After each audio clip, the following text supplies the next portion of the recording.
Hello, everybody. Welcome into the Apples and Genos Fantasy Hockey Podcast. My name is Nate Groot-Niblink. I'm the creator of Apples and Genos, originator of the Zero-G Draft Strategy, and in this podcast, I'm going to go over the most puzzling players league-wide as submitted by the Apples and Genos Discord server. Let's get it.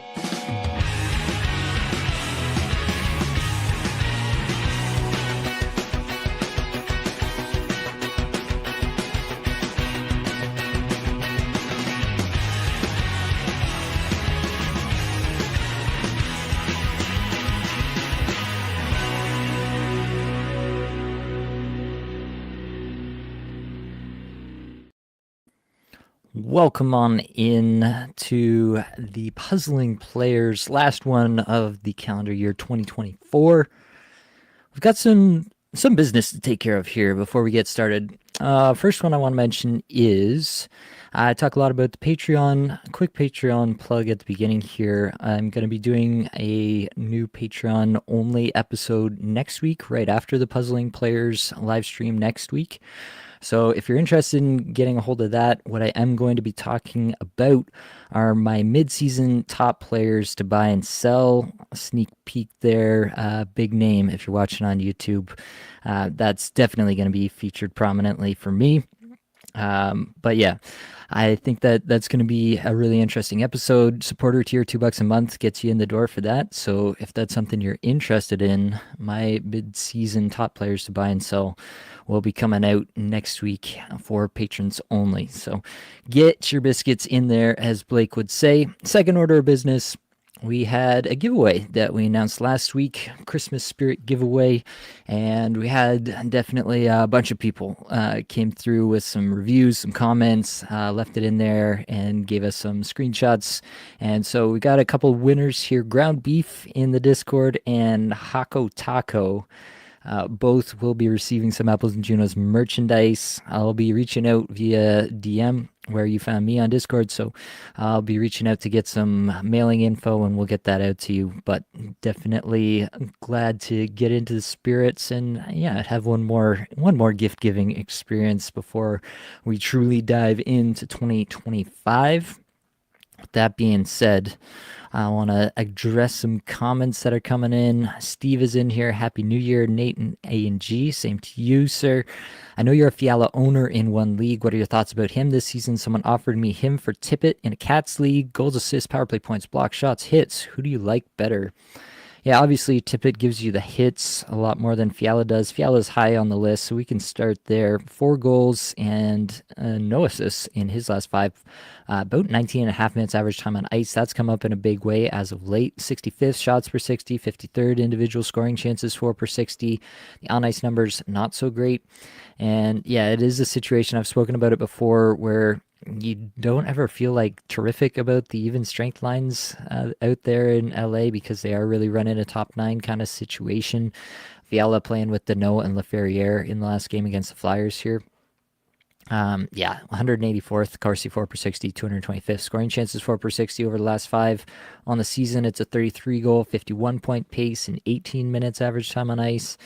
67% IPP, 8.9% on ice shooting percentage is definitely super low for Fiala, but it might not be that great if he continues to not be with the best even strength teammates, and then also if he doesn't get a lot more ice time. Like if this 19 and a half minutes just kind of takes hold and that's the new normal for the rest of the season, I mean, sign me up. I'm very excited about Fiala, but that is the risk that you're taking on with Fiala at the moment.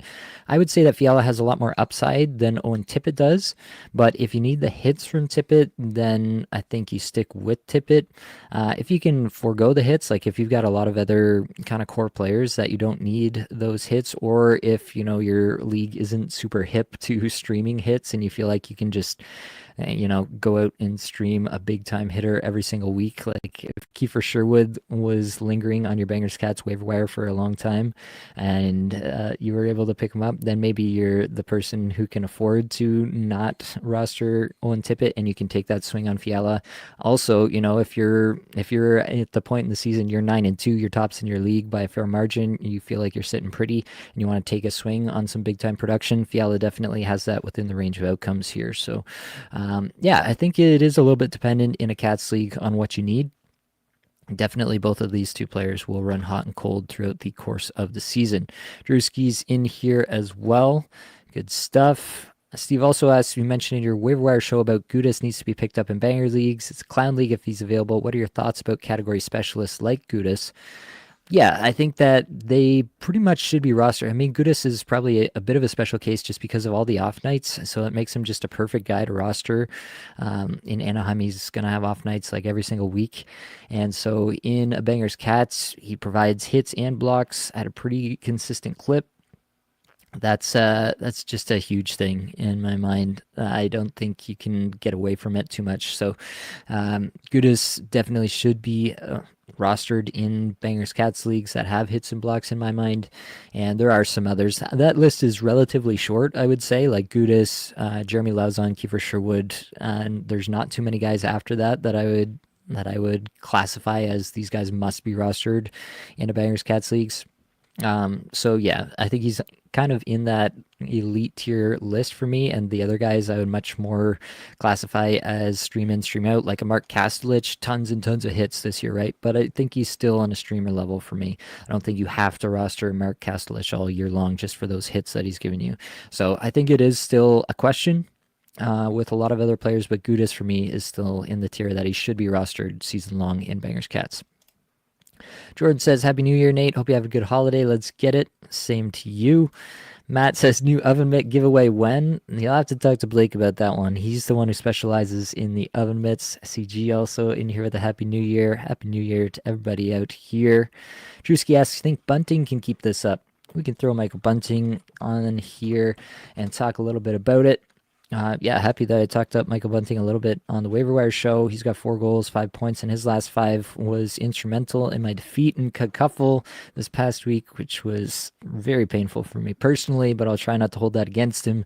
Just over 16 minutes average time on ice, 216 shots per 60, 105 individual scoring chances for, 170 Corsi for, 205 on ice scoring chances for per 60. So definitely the underlying metrics are not terrific for a guy like Bunting. He's playing with Malkin and Beauvillier at even strength in the last game here. He is playing on the Sidney Crosby, Rickard Rakell, Brian Rust, what I would call the top power play unit there. So there is that going for him for sure, and he's hot at the moment. So for me, Michael Bunting is still just a streamer. I'm happy to roster him this week. You know, it's a good schedule for the Pittsburgh Penguins this week, especially at the end of the week. So definitely Bunting is a guy who should be rostered in almost every league this week. Just for the Friday-Sunday, there's only 3 teams with a Friday-Sunday schedule this week. So to get away from that heavy Saturday, rostering players from Anaheim, Pittsburgh, and Chicago to get away from that, definitely something that you should be doing. But yeah, I think that might be where it ends. But, you know, you have 3 more games this week to get more of a sample size on Bunting. Maybe he starts to improve the underlying metrics and you start to feel a little bit better about it. I tend to think he's just a streamer, though. CG, with Ghost out, do you claim Smith or Burns in a 12-team points league? Yeah, Ty Smith was the one who's getting the top power play. It sounds like that is continuing, at least for the time being. That was a tweet from Ryan Henkel this morning at 11:36 that Ty Smith is still on power play 1. That being said, like, it is Ty Smith. Ty Smith was requested. He is on the list here. This is a guy who has played 1 NHL game this season. He had 16-23. He had 1 shot, 1 hit, 2 blocks, and that was with power play time. There was a time when Ty Smith was a pretty highly regarded prospect. He was 17th overall pick in the 2018 NHL entry draft, so first round pick there. He's had some decent AHL seasons, 23-24. He scores 9 goals, 43 points in 63 games for Wilkes-Barre Scranton. And then this year so far for the Chicago Wolves, he's scored 3 goals and 10 points in 13 games, so that's not too bad. But definitely it really does seem like he's just a kind of offensive defenseman call-up. You know, Carolina has done this with Shane Gostisbehere this year, right? So it feels like they really did just bring up Ty Smith to fulfill that specific role, that specific power play role. And it's hard to get too excited about a situation like that where you think that it could really be much more. Realistically, Shane Gostisbehere wasn't having a ton of minutes on this blue line anyway, so does it really impact a whole lot of other stuff? Probably not. All that to say, I don't think I'm like super in on Ty Smith or Brent Burns. If you have to choose between both of them, I think, I mean, I guess I would probably take Brent Burns because I feel like it's almost as likely that Ty Smith doesn't even last a week in that role. I think I would take Brent Burns just because he can probably get something going at some point throughout the week. But yeah, that's uh, that's a situation where I'm not excited about either option. Verhaeghe, tired of waiting. Who can I realistically target for him? Verhaeghe's on this list again. I'm going to be preaching the same thing again. He's been wildly snake bitten this year. Really good underlying metrics. Has run through a tough spell here again, and the underlying metrics have gone down a little bit as well. I still think he's a buy low, so I don't think you're going to get much for him at the moment, right? Only 2 assists in his last 17 minutes average time on ice, 239th shots per 60. On ice stats are still terrific, and it's a 20 goal, 60 point pace for Carter Verhaeghe on the season now, and that's just not going to get it done. I don't think anybody's like super excited to go out and get it. They're running some weird lines here in this game today. Verhaeghe, Boqvist, Lundell are the lines, and they're running Luosterainen on the second line with Bennett and Tkachuk, and they're running Rodriguez with Reinhart and Barkov.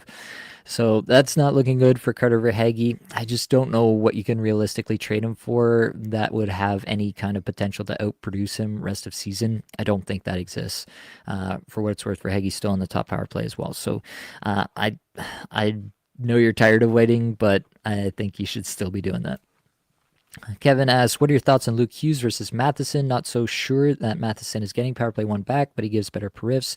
Other defensemen are Werenski, Hedman, Theodore, and Bouchard. So yeah, you've definitely got a solid contingent of defensemen. You're not hurting at the position. I think you can take the upside swing on Luke Hughes in your situation. Yeah, right now, Matheson is probably not going to get it done in your league, right?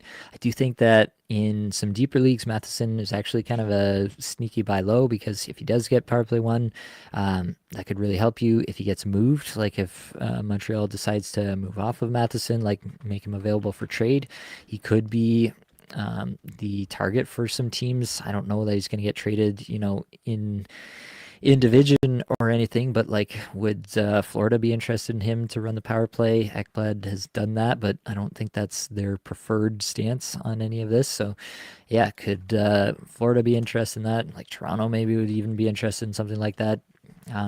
Yeah, it just seems like there's outs, basically, I guess is what I'm saying there. And so, yeah, I have to wonder if that's at least a possibility. He's a very affordable contract. He's only 30 years old, 4.875 million for this year and next. Not too bad. So I do think if they want to move Michael Matheson, they'll have plenty of suitors. It's just about whether they want to and where he goes, whether that'll be better, but it's probably not going to be worse than him playing not on power play one on a team as bad as Montreal. Chris Nelson, would you trade Stamkos, Boldy, or JT Miller for Gustafson? Standard points league with shots. No, I'm not interested in trading any of those three for a goaltender. CG, Bennett, Fiala, Drouin. I assume this is going back to the Verhaeghe comment. If you can target one of them, you could potentially, I guess, target Fiala. I don't think you're getting better worth. Like, I don't think now that Fiala scored 4 goals in his last 5, you're probably not even getting Fiala for him. But I think Verhaeghe has higher potential than all 3 of those players. Dirty Deeds, hey Nate, happy holidays. Any chance you could go over Bennett and Vatrano? We could throw those 2 in for a quick moment. Sam Bennett and Frank Vatrano. Let's take a look here. Neither of these guys have been producing as of late, obviously. Underlying metrics still looking pretty good. Bennett just under 16 minutes average time on ice, 57th shots per 60, 74th individual scoring chances, 4 per 60. I think Bennett really ran hot at the beginning of the year. 31 goals, 63 point pace. And that's probably about where he lives, if not even a little bit down from that. Like 25 to 30 goals, 55 point pace is probably maybe a little bit more accurate to where I'd peg him for the rest of the year. But yeah, I think that Bennett is solid, but you should not expect what you got at the beginning of the year. for the rest of the season for sure. Frank Vatrano has 0 points his last 5, 19 plus minutes, 4th in shots per 60, 75th individual scoring chances 4 per 60. He is a checker. He does that.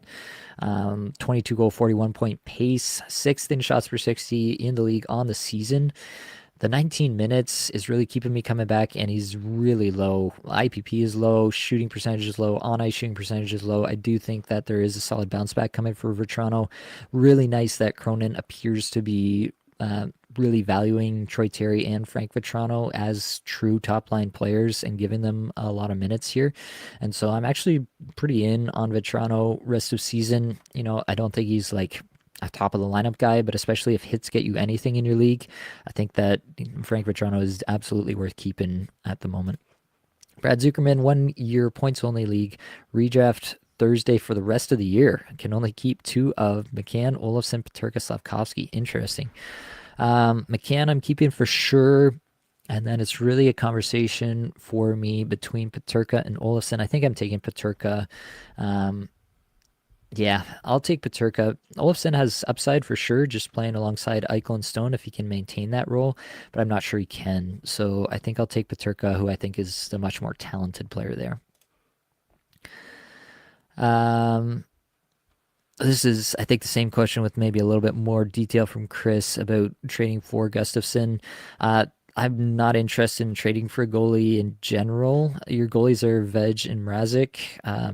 I'd be happy with that tandem, honestly, and I'm definitely not trading for Philip Gustafsson. Trading for goaltenders who are kind of at the height of their powers, as it would seem, with Philip Gustafsson is a pretty sure way to tank your fantasy season if you go and look at it historically.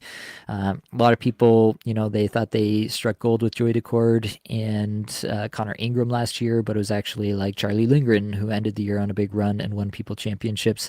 I feel like it could be the same with Philip Gustafsson for the rest of the year. He could have a good year for the rest of the year. That's possible, but it's not something I'm going to bet on given, the likelihood of most of these things, how we've seen it play out over the last number of years. Jack is in here. Happy New Year, Nate. Can't wait to see what 2025 has in store for A&G. You and me both. Thanks for that. Josh asks, I have injured players galore. Need to decide, do I hold on to Allmark in a points league? I don't think you have to, but I'd like to for sure. Ottawa seems to be trending in the right direction. It depends. It depends who else you have, obviously, right? You could maybe give us a list and we can see who I might prefer to drop. But Allmark is in a spot where he's going to get volume regardless of how he's playing, really. And Ottawa as a team seems to be playing pretty well as of late. So ideally, I'd like to hang on to Allmark. What are your thoughts on Luke Hughes versus Matheson? Oh, this is the same question, no? I think we already answered this one above. Yeah. No problem. We got that one. Wab, who would drop between Devon Taves, Ekholm, and Fowler? Man, that is tough. Devon Taves has had a really weird year, and I don't know if it's like just a situation where he's given up everything to Makar, or if they're asking him to do something different than he's done. It feels like he should be much better than this, but there comes a point in time where you have to accept that maybe it's just a different scenario. A different role for Devon Taves on this current iteration of the Avalanche. I think it would be Taves that I would drop. Josh asks, also this week, Celebrini or Marchenko?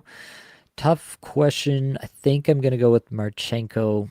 I think it's maybe a little bit more sustainable, his production there, but yeah, it wouldn't surprise me. It's a 50-50 question for sure. TD's in here. Hashtag Zergy, appreciate you. CG offered Velarde for McCann. Do it. You were offered Velarde to trade away McCann. That's an interesting one. I think it's relatively even. I don't know that I have like a massive lean one way or the other. I could see it both ways, honestly. You could take Velarde now, but he's definitely as hot as he'll be all year long at the moment. And yeah, I guess I might take Velarde there, but it's very, very close. Very close for sure. Josh, long-term Caulfield or Laine? That's Caulfield by far. CG says, thanks, no problem. All right. We've made it through the comments for now. Keep them coming. We'll get back into them, but for now, we're going to get into the list here. 20 minutes in, and we're starting the list. That's how we do it. Matt Boldy tops the list. Just 1 assist in his last 5 games, 20.5 average time on ice, 220th in shots per 60, 128th individual scoring chances 4 per 60, 190 in Corsi 4 per 60, 119 on ice scoring chances 4 per 60. It's been a real tough stretch for Matt Boldy, now on just a 29 goal, 69 point pace on the season. Not so nice there. 70% IPP, 10.7% shooting percentage, 10.5% on ice shooting percentage. Those are not numbers that I'd be expecting to continue. I don't think Matt Boldy's a huge converter in terms of the shooting percentage. Preseason, I had him at 12.7% in my projections, but I do think that that should come back around. Obviously, it doesn't feel good that Kaprizov hasn't been there, so I think that it'll be a situation where Boldy should be better, but it's been a tough run. He had a crossbar and deflected a shot off the post in the game on Sunday. I feel like we could be having a very different discussion about Matt Boldy today if both of those had gone in.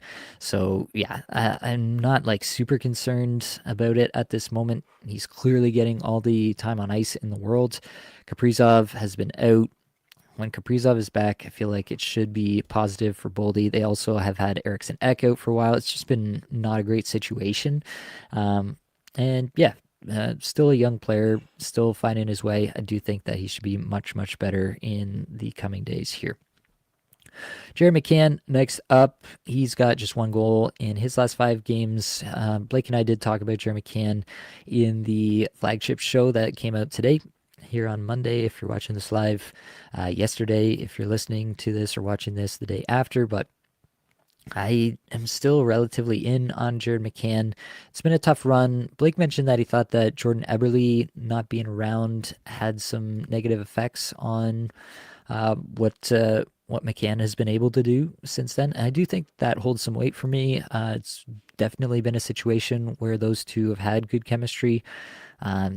It's hard to get excited about anything that Seattle's doing in general as of late. Their underlying numbers at 5v5 are truly atrocious, and so that's hard to get behind. But I do think that Jared McCann is good enough to kind of make things happen just on his own. And so I do expect that to rebound. I do think Jared McCann is a bit of a buy low at the moment. It's going to be a little bit tough to stomach. Maybe you don't really want to stomach that if you're going out to make some buy lows. If you're in a really good playoff spot, you may want to not even consider that. Seattle does not have a really good playoff schedule. One of the worst, in fact. Just 9 games and 3 off nights if you're playing your playoffs in weeks 22 through 24. If you're playing them in weeks 23 through 25, then what is it, 11 games and 3 off nights. So yeah, not much better there. Yeah, it's just a weird spot, and it's probably not a spot that you can get excited about at the moment. But I do think that McCann should be better. I mean, he's going to get dropped in some leagues if this continues for much longer, and you can probably swing him away from his current manager for a pretty cheap price at the moment. So it's definitely something that I'd be interested in at least kicking tires on. If you've got, a guy who's, maybe you got Michael Bunting and you can swing him into Jared McCann. If you can make that happen, that's definitely something that I'd be into. Depends on your league for sure, but I think Jared McCann will be better as the season wears on. Luke Hughes next up. 2 goals, 6 points in his last 5, almost 21 minutes a night, 22nd shots per 60, 18th individual scoring chances 4 per 60, 10th on ice Corsi 4 per 60, 1st on ice scoring chances 4 per 60 amongst all defensemen in the last 5 games. Has really started to come on here as of late. So I really do like what Luke Hughes is bringing to the table here. The IPP is super high on the season, 68%. The on ice shooting percentage super low at 8.1. So it's all kind of just coming out in the wash, I think, at this point. Obviously, the Devils are playing well. Their underlying numbers look terrific. And it's really just power play 1 that we're waiting on for him to truly pop off. Obviously, Dougie Hamilton has been a bit embattled there, and it does feel like it might just be a matter of time. Dougie Hamilton did get back up to just under 20 minutes in the last game.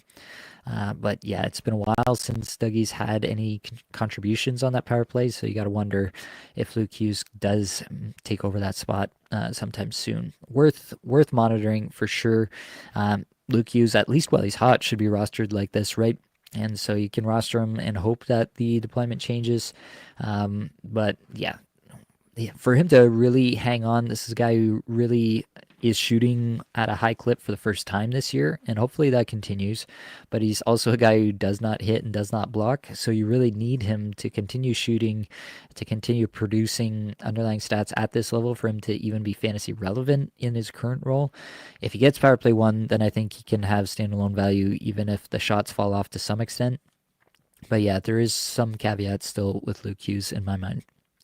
Dmitry Voronkov, 4 goals, 8 points in his last 5. We talked about the Columbus top line. Voronkov just under 18 minutes average time on ice, 29th in individual scoring chances, 4 per 60 over the last 5 games, and 16th in on-ice scoring chances, 4 per 60. The thing here for me with Voronkov is that I do think he's pretty deployment dependent, whereas I think Marchenko and Monahan are like the locked-in top line, top power play guys. I don't have that same feeling about Voronkov. Certainly while he's playing at this level, that'll continue. But it's taken a 22.6% shooting percentage and a 14.3% on ice shooting percentage for him to reach a 35 goal, 64 point pace till now. So yeah, that's going to have to continue for him to really keep things going here. And I just don't know how confident I am about that. So worth keeping in the back of your mind for sure, and worth trying to figure out whether Voronkov can be that. But I mean, while he's producing at this level, absolutely, you keep this thing going. You keep him on the roster, and then you see how far it goes. But yeah, more likely than not, I think Voronkov will be a drop at some point in the future, if and when he comes off the top line or top power play, or both. Fiala, we've already talked about. Svechnikov was another player that was addressed on the flagship show, so definitely go back. Basically, Svechnikov, for Blake and I, both consider him a pretty big buy low candidate. 27 goal, 59 point pace, first in the entire league in on ice Corsi, 4 per 60. The 55% IPP should be better. The 10.8% shooting percentage should be better. Even the on-ice shooting percentage could be a touch higher, and it wouldn't surprise anybody. So Svechnikov should be better, but again, it's another year of the 17.5-minute treatment for Andrei Svechnikov. Just 17 minutes in the last 5 games here, so yeah, just another season watching Radba do his work on the Carolina Hurricanes and keeping down the potential of a lot of his players for fantasy purposes. Still, Svechnikov to me is a pretty big buy low. I think a lot of Svechnikov managers are getting pretty antsy, and so I think it is a good time to go out and get that buy low offer in there. All right, back to the comments. We got a couple in here. Steve says, if you get a chance, how's RNH doing this season? He in the Fiala type player territory or worse? Let's throw Ryan Nugent-Hopkins in here. Ryan Nugent-Hopkins, he's got 2 points in the last 4, 19 minutes average time on ice, 306 in shots per 60. That's a tough look for sure. But yeah, Ryan Nugent-Hopkins, like, he's still going to be on the top power play. He did miss that game. It was just an illness, so I don't think there's anything long-lasting there. But he is that player who gets moved around the lineup, right? He's never going to be the guy in Edmonton. He's going to get moved around. But I still think that he can be a lot better than he has been. Like, it's a 16-goal, 44-point pace for Nugent-Hopkins. That should change. 42% IPP is just, it seems insane for a player who's had a 100-point season in the league. Certainly that was a high point for Nugent-Hopkins, but it also should get better from here, in my opinion, for him.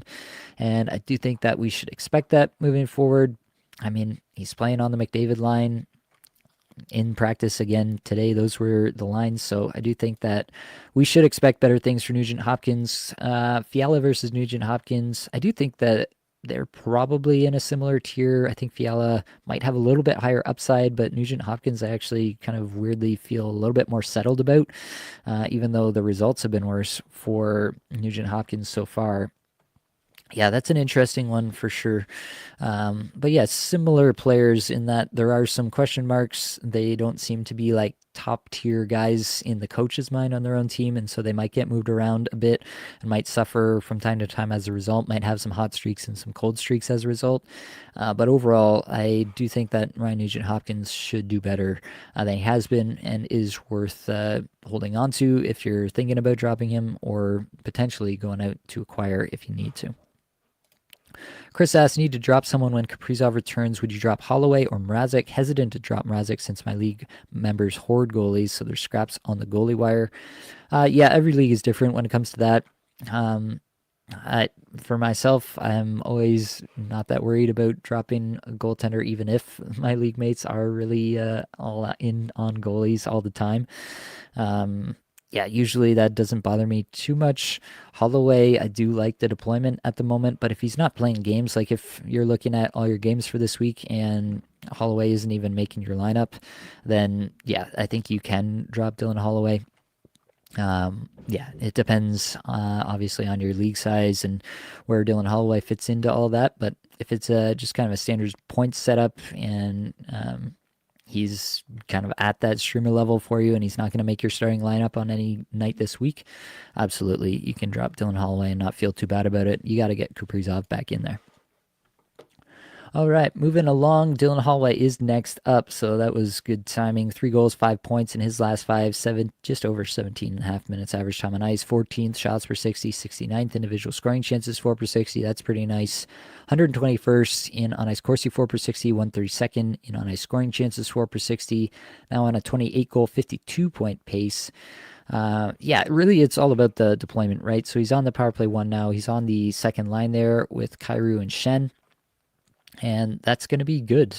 There's no doubt about it. That's going to be a good spot. As I mentioned, if he's not getting into games for you, if you still got other players that you're rostering ahead of him, that you're putting into these games, the Blues play the Tuesday Winter Classic actually game against Chicago. Then they play Friday. You'll have them in for that game. That's an off night, but then again on Saturday. So if you're not really getting much out of Dylan Holloway this week, I don't think you have to hang on to him, but it is a player that I'd like to hang on to just because it looks like a good spot. The underlyings look really good as well. And so I am pretty curious to see how high Dylan Holloway can take this thing. Was a high pick when it happened back in the day. I think it was it was the 2020 NHL draft, 14th overall to the Edmonton Oilers. So he's only 23 years old. Really does feel like he's starting to find himself here in St. Louis and been given the opportunity to do so. So exciting for sure on that regard. Jesper Boqvist scored, and I streamed him in my 16-team league. That is what it's all about. Love to see that. That's great stuff. 3-2 game, and the Florida goals have come from Boqvist, Kulikov, and Losterainen. That's hockey, baby. Wow.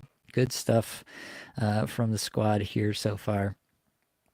All right, let's get back into it. Martin Necas. Necas is also a player that we talked about, Blake and I, on the flagship show. You might want to get Blake's take as well, but definitely it's been a tough stretch. This 328th in individual scoring chances, 4 per 60 over the last 5 is really rough. Really tough look from Necas on that front. Still on a 100-point pace. He was absolutely nuclear at the beginning of the season, and I still think the underlying show that he's got more regression to come. Yeah, regression is hitting. The minutes are still there, so that part is still good for Necas. Minutes, deployment, all that is still there. But yeah, tough spot in terms of the on-ice product here as of late. Yeah, if you can still sell him, I would still try to sell Martin Necas high because I do think that he's probably, when all is said and done, more of a point per game player with this current level of deployment, what he's been getting so far this year.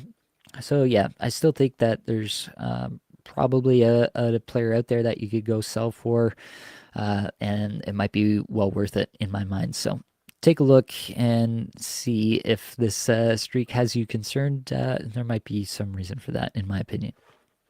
Frank asks, thoughts on offering Aho, Necas, Besser, Gostisbehere for Kachuk and Montour, currently first in 11-team Roto, plus-minus hits league, could improve in shots and hits. That is a big package to give up. I'm not super into Montour, so maybe you could find something else other than Montour to get into. I can see how that would help you in the categories you're talking about. Maybe that's worthwhile. But yeah, I'm into selling on Necas. I'm into selling on Besser. Gostisbehere's not a huge loss in my mind. Uh, Aho, Necas. It feels like a little bit in terms of just like volume that you're giving up. But if you have like if this is a in an 11 team, there's probably some decent stuff on the wire if the rosters aren't too deep. Yeah, I can see it. You're getting the best player in the deal in Kachuk for sure, in my mind. Maybe I'd be trying to get a different second player than Montour, though. That might be what I'm looking for on that particular one. Josh, is this going back to a previous one? Markstrom, Sorokin, Allmark. Oh, is this the who would you drop? I think so, right? Yeah, okay. Injured players galore need to decide. Hold on to Allmark. You've got Markstrom, Sorokin, and Allmark. Yeah, I mean, if you got those guys, I'd feel a little bit better about dropping Allmark.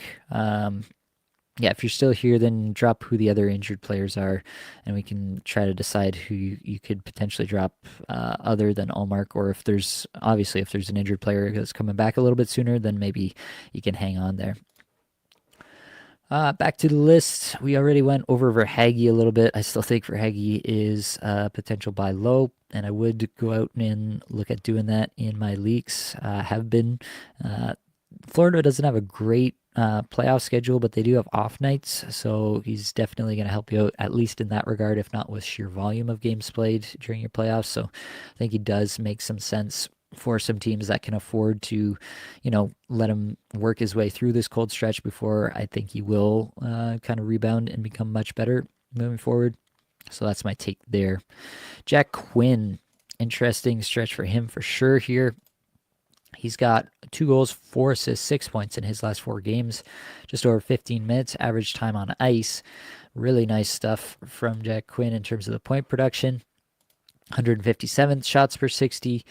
And what is this? 136th individual scoring chances, 4 per 60. 125th on ice scoring chances, 4 per 60. Yeah, it's some decent stuff there. I don't know. It is a weird spot. So Jack Quinn, has shown out at times. There's been some metrics that I liked with Jack Quinn at times. I do think that there's a future for this player, but if he's not, it feels like there's no chance that Jack Quinn gets on the top power play. That's a bit of a problem for me, right? I know that he was there in the last game, but again, I don't know. Maybe I'm being too harsh on it. Maybe it is a situation where Alex Tuch, for whatever reason, is just gonna live on the second unit for all time. But I really don't trust Jack Quinn on the top power play. That's kind of my problem with him at the moment. I like the Cousins Paterka situation on the second line there. That feels pretty solid to me, giving Jack Quinn some floor. But again, it's like a 15 to 16 minute situation. Even if he's getting some top power play looks from time to time, I just don't think it'll be sustainable for fantasy purposes. Even if he's top power play, it feels like he's more likely to fall into a streamer category for the rest of the season. Moving along, Dougie Hamilton, 3 assists in his last 5, 18.5 minutes average time on ice, 36 shots per 60, 19th individual scoring chances, 4 per 60, 5th in Corsi, 4 per 60, 8th in on ice scoring chances, 4 per 60. This is really just all about if he's going to get top power play, if he's going to hang on to that or not. It really does hurt his point potential that the even strength minutes have really come down as of late. But even with those minutes coming down, he can still be plenty usable if he maintains top power play. It's just, it's a really tough stretch for Dougie Hamilton right now, and he needs to turn around sooner rather than later with Luke Hughes knocking on the door. So I don't think there's really a takeaway here. I don't think you can move off of Dougie Hamilton right now for anything big. I don't think you're kind of pulling the wool over someone's eyes, moving off Dougie Hamilton for anybody that was drafted at roughly the same level. That's kind of the problem for me. Maybe, Noah Dobson has been a disappointment this year for a lot of managers. Maybe you could trade Dougie Hamilton for Noah Dobson. You might feel okay about that in the end. But that's kind of the only player I can even think of that you might actually feel okay about moving off of Dougie Hamilton for, and kind of getting rid of that risk that Luke Hughes takes over. So that's at least a thought. But yeah, it feels like you're just kind of stuck with Dougie if you've got him on a roster. Roman Josi, next up here, 1 assist in the last 3 games here. He obviously missed some time. 24.5 minutes average time on ice, 18 shots per 60. Yeah, on the season now, Roman Josi, 18 goals, 61 point pace.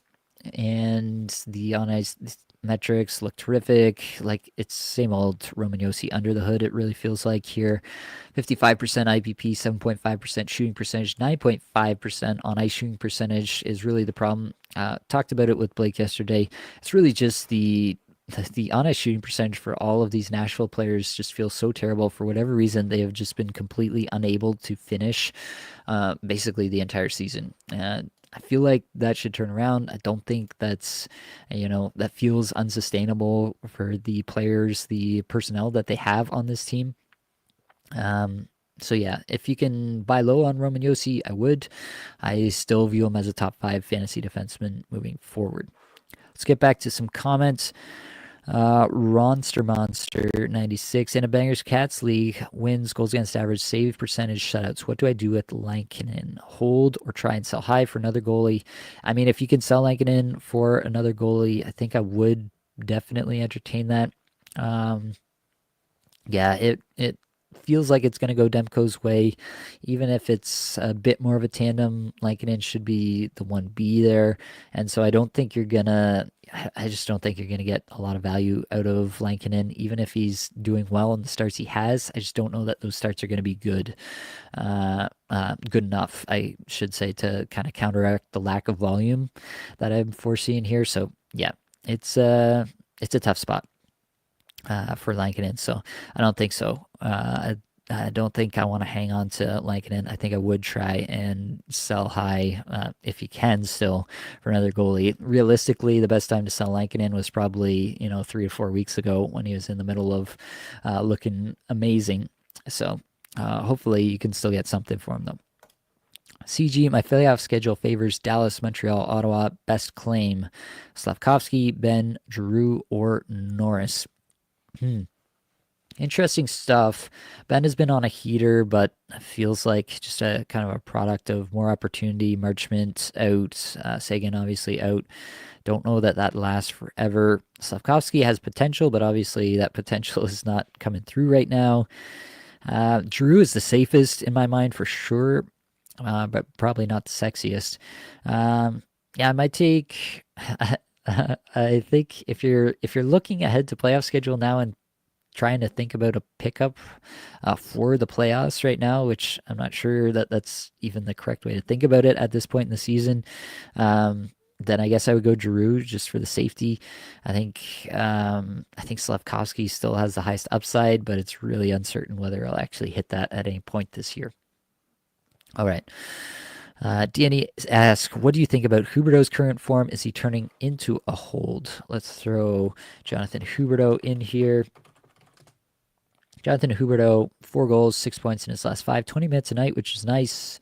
Nice to see him getting that kind of deployment. 120 shots per 60, 44th individual scoring chances for per 60. Good on the underlying numbers in terms of the on-ice stuff as well. 25th Corsi 4 per 60, 40th in on-ice scoring chances 4 per 60. It's a 34-goal, 62-point pace, 18.5 minutes average time on ice on the season. 66% IPP, 23.4% shooting percentage, 11.8% on ice shooting percentage.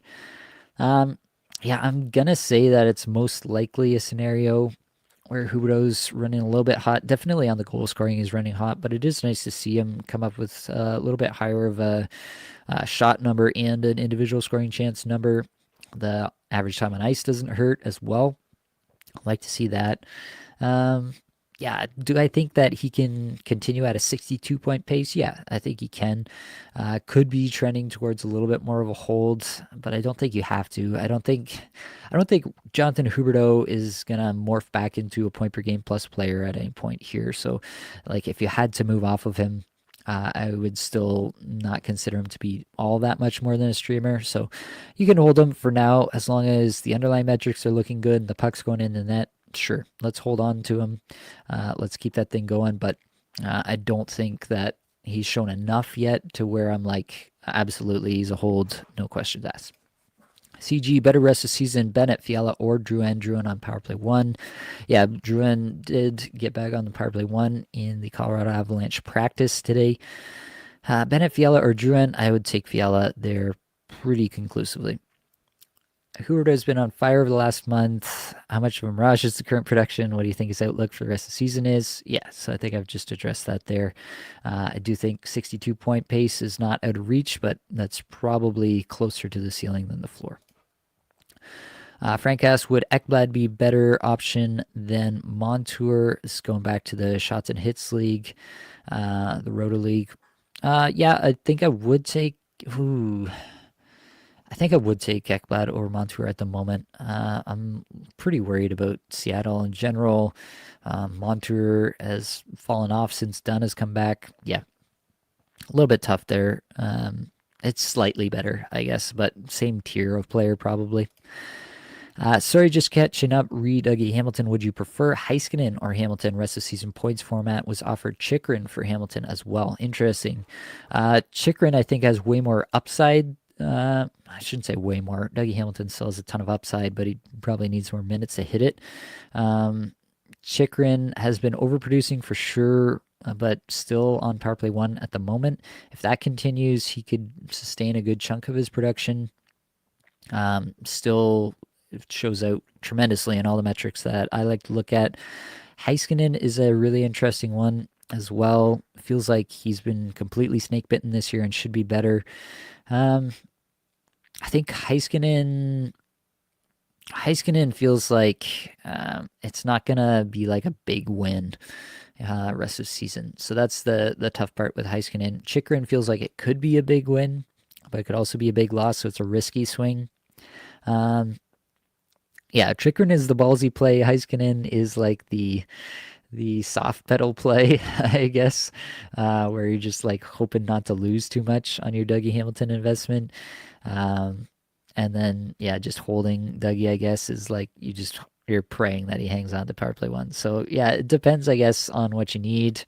If you need some floor, then maybe Heiskanen. If you need some upside swinging, then maybe Chychrun. You can also just hang on and pray. CG, Orlov, Lehkonen, Burns, or OEL as a hold. None of these guys really represent a hold to me, but give me Lehkonen for the moment. Also says, best fantasy content out there. Like and subscribe, y'all. Yeah, anybody watching right now, we've got a bunch of people in here, 30 people watching at the moment. If you can like and subscribe on YouTube, that really does help. Jordan, hey Nate, who do you prefer between McCann, Schmaltz, and Terry rest of season standard Yahoo Points League? Ooh, interesting question. Interesting question for sure. I think I would take Schmaltz, honestly, at the moment. Schmaltz really showing out underlying stats. He's got an assist already, power play assist in this game that's ongoing between Utah and Seattle right now. Schmaltz, and then flip a coin between Terry and McCann rest of season. Yeah, I think that's how I'd take it at the moment, but I think I would do it that way. CG takes 2 seconds to support the hard work and passion the crew shows. Yeah, like and subscribe. Do appreciate it. All right, back to the list. We've got Brock Nelson next up. 1 assist in his last 5, 17.5 minutes average time on ice. 303rd in shots per 60, 190th individual scoring chances, 4 per 60 in the 200s in the on-ice numbers. Really tough stretch for Brock Nelson here. Yeah, it doesn't look good for Brock Nelson. They're messing with the lines a lot, and that hasn't helped. The interesting part about all of this is that actually the New York Islanders as a team at 5v5 look terrific in the last little bit.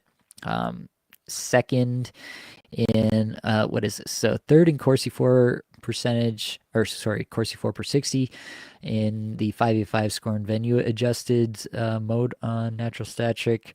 And then in terms of the scoring chances 4 per 60, they're second, only Vegas at 5v5. So yeah, the underlying numbers actually look really good for New York as of late, but Brock Nelson has not really been contributing to that. I mean, I don't want to speculate too much about injury, but it feels really weird that basically whatever he's good at is not really coming through right now, even though the team is actually under the hood looking okay.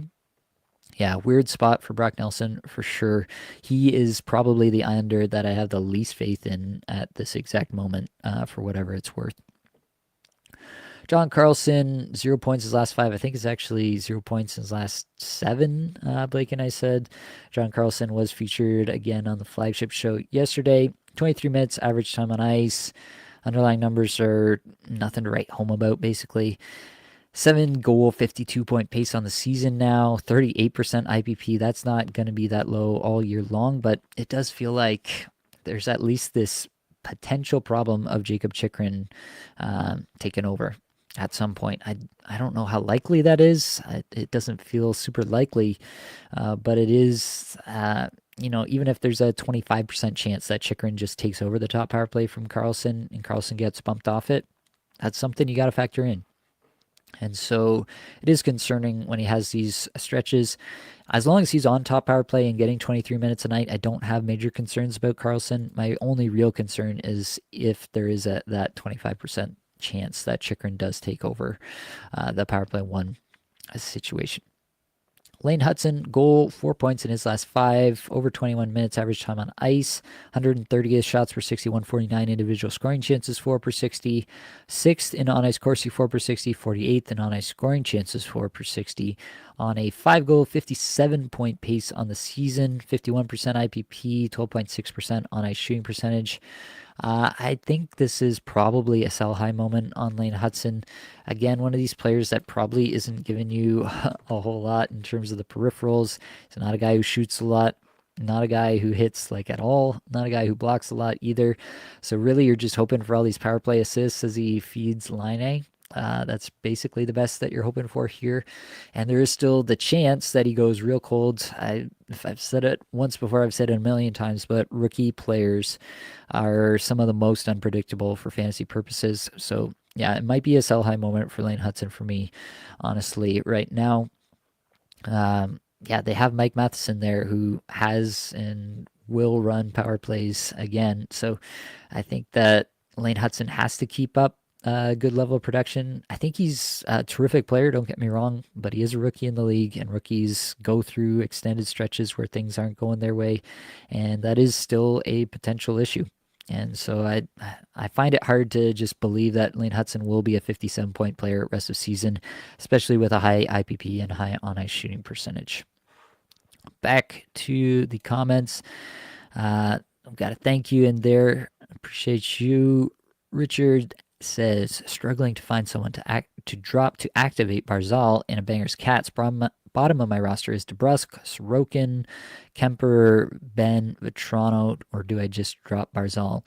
I would not drop Barzal. I actually think Barzal is a pretty big buy low at the moment.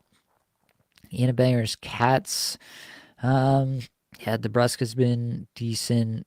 Ben has been popping off as of late. I think it's probably Ben is the drop for me, even though he's been popping off as of late. That feels pretty unsustainable in my mind. I think it's probably Ben that I would drop there. Vatrano as well if you don't need the hits, but Vatrano is a really nice source of shots and hits even when he isn't scoring. I do think the scoring will come back a little bit moving forward. B-Zone, Deep Leagues only. What are your thoughts on Jake Evans? He can't keep up this pace, right? No, I don't think Jake Evans will keep up the pace. Nice stretch, but yeah, has all the earmarkings of a completely unsustainable hot stretch. CG saying that we discussed Evans on the latest pod for sure. Is Schwartz worth a look? I feel like every time I recommend Jaden Schwartz that he just completely fails to produce. But yeah, the underlyings look actually not too bad for Jaden Schwartz in the last little bit. He goes through stretches like this in this game that's ongoing right now. He does have a couple of assists. So yeah, I think he makes sense, yes. But every time I've ever recommended Jaden Schwartz, he's immediately gone completely silent, and that's concerning. So that's, I guess, all I can really say is theoretically, Jaden Schwartz makes a lot of sense to pick up, but do I believe in it based on past experience? I find it hard to. Jordan, hey Nick, could you take a look at Tom Wilson's numbers? If you haven't already, we can throw him in for sure. Tom Wilson just 1 goal in his last 5, still over 19 minutes average time on ice, 291st shots per 60, 254 individual scoring chances, 4 per 60. That's tough. Obviously not what you want to see there in terms of the scoring chance generation from Tom Wilson. He, in the last game, played with PLD and Protas. That's a second line there. 305, Corsi 4 per 60, 287 on ice scoring chances, 4 per 60. Yeah, in obviously in Bangers Cats formats, Tom Wilson still worth hanging on to, still on the top power play. But yeah, I do think that in a true points league, Tom Wilson is much more of a fringy guy. Still power play 1 though. That's interesting to think about. Did Schwartz get another point? I think he's only got 2, right? Unless my source is incorrect. Sorry. Monkey brain there. Going back to Tom Wilson. Yeah, it's a tough spot for Wilson. He has been very productive. He's probably was a little bit overproductive in the early going. 18% shooting percentage is still pretty high. So that might come back here. But I do like the player. The concerning part, obviously, is the underlying stats in the last little bit, but the time on ice is still there. The power play is still there. I think I'm holding on a little bit longer, but yeah, let's see what we get in the next little bit. All right, back to the list. We're getting close to the end here. 3 more names. Arturi Lehkonen, 3 goals, 4 points his last 5, 20 minutes, average time on ice, 211 shots per 60, 207, individual scoring chances, 4 per 60, 179, Corsi 4 per 60, 138 on ice scoring chances, 4 per 60. Lehkonen fits squarely into this group of all the Colorado wingers who are basically just completely dependent right now on who they're lining up with on any given moment. He's not on the top power play, but he is playing with McKinnon and Shushkin on the top line. That's a good spot. He can sustain, I would say he can sustain above streamer level production from that spot. Top line with McKinnon, but power play 2, I think Lehkonen is a hold. Below that, it starts to get dicey. And so that's where I'm at. This is a guy, though, that will get the big minutes from Bednar. Has been completely trusted by Bednar in the past and will be moving forward. Have no reason to doubt that. And so even in stretches where Lehkonen goes cold, you might want to consider hanging on to him if you can. McCann Granlund, 2 assists in his last 5, over 23 minutes average time on ice. Underlying metrics never look good with McCann Granlund, but he still keeps scoring points. Yeah, it's a situation where he was probably due for some regression, and it's kind of hitting. And yeah, it is not the best line that he's on right now with Klim Costa and Luke Kunin. That's not the line that you really want to see there. So that, I guess you have to say that concerns you to some extent for sure, but he's still on the top power play.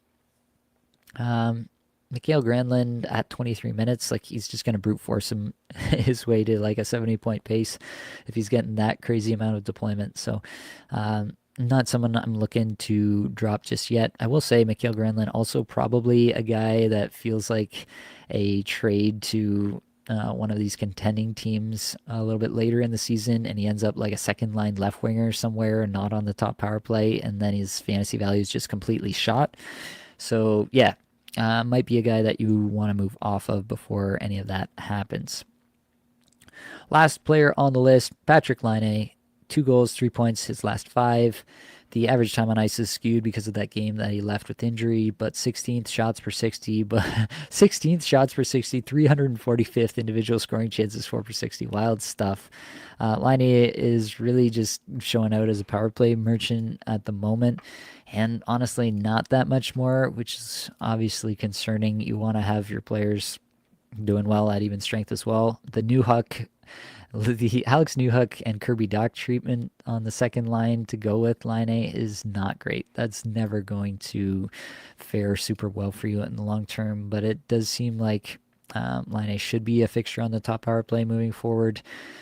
He's obviously bought himself some time there with the results that he's had in the early going since returning from injury. So that'll be there, but in the end, I still wonder, is that enough? Even in the games where he wasn't injured, not in the game where he left early, it's still not getting big minutes, right? 16:03, 16:35, 15:29. Is that enough for Laine to sustain much more than streamer level production? I'm not sure. But yeah, I think he should be. He's definitely a guy with potential, 30 goals, 60-point potential, and maybe he gets better deployment at some point, and then he has even more. That's possible, but it does feel like a player who's probably going to be pretty inconsistent week to week and game to game. So you have to factor that in with Laine if you're rostering him, in my opinion. CG says, "Go Canada, go! Big one tomorrow night. Damn Yankees, Latvia, great feel good story. Yeah, great storylines out of the World Juniors this year. That's for sure." HNE, I think HNY, to all of you out there and the AG fellas, Happy New Year to everybody. Happy New Year to everybody who tuned in for the stream. We've reached the end here, but hopefully this brought you some value and helped you get a little bit better at fantasy hockey today. All the stats you see on the screen, if you're watching on YouTube, they do come from Natural Stat Trick, which is a terrific free resource. Many thanks to the band there for supplying the music for this podcast. Be sure to check out their Spotify as well. That's going to be it, folks. Much love.